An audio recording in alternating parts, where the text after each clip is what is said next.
Hi guys, the following clip is some examples on finding specific solutions for quadratic equations. Enjoy! Sometimes when we are asked to solve a quadratic equation, we are given some information about the equation but not the actual equation. So what we need to do is we need to use this information to identify what the equation is, and then we can find the values of the equation.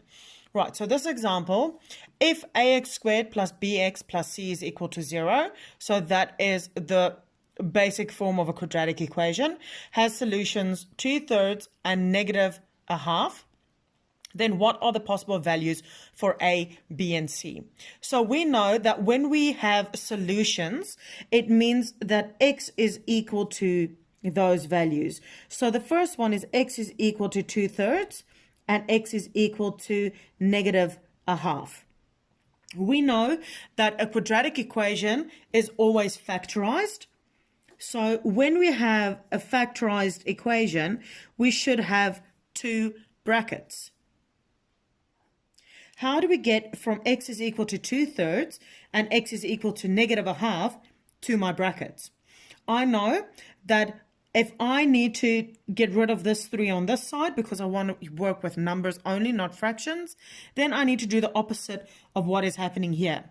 So I need to multiply by 3 on this side and multiply by 3 on that side as well. So that'll be 3x is equal to 2. For me to find the value of x over here, we had to have this equation equal to 0. So we would have had to have 3x minus 2 is equal to 0. Now we know that this is my first bracket. 3x minus 2. We apply the same method to figure out what this bracket was. I had to multiply, divide by 2 to get this 2 here. So now I need to multiply to get it back. So 2x is equal to negative 1. I know that this had to be equal to 0 to find the value of that x, which would mean I will have 2x plus 1.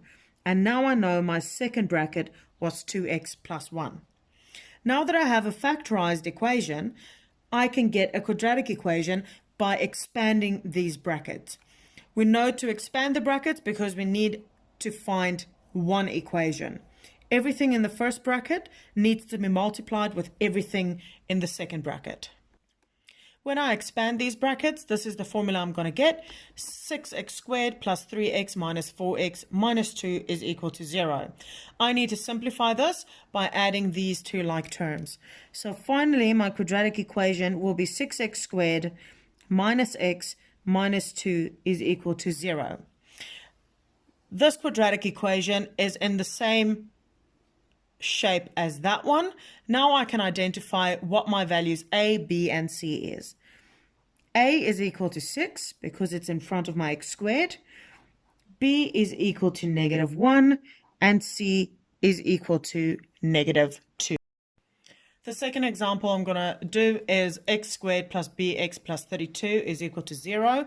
This one has two solutions where one is double the other. And then what value could b take? So you need to choose an unknown value for your two solutions. I'm going to choose p. So in my first one is x is equal to p. That's one of my solutions. So one of them is double the other. So my next one has to be double p, so 2p. What I need to do now is figure out what my factorized brackets will look like. So I'm going to take my p over, which is negative p. Same on this side.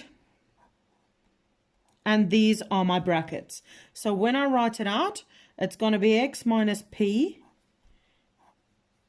x minus 2p, and that is going to be equal to 0. What I need to do now is expand these brackets to have a quadratic equation. When I expand these brackets, I will have a quadratic equation that reads as follows.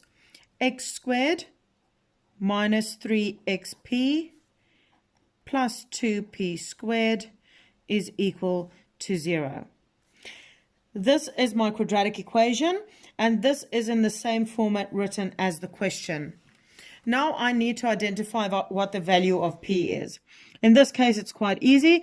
As you can see, this is my last term, and that is my last term. So my 32 is going to be equal to 2p squared.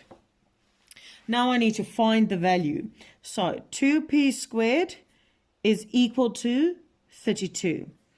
Divided by 2 on the left, divide by 2 on the right.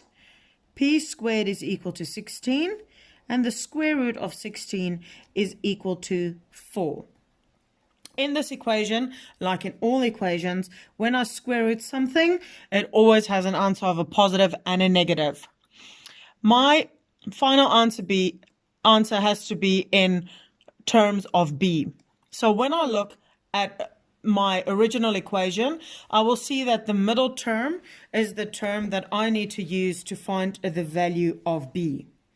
I have worked out that p has two possible answers.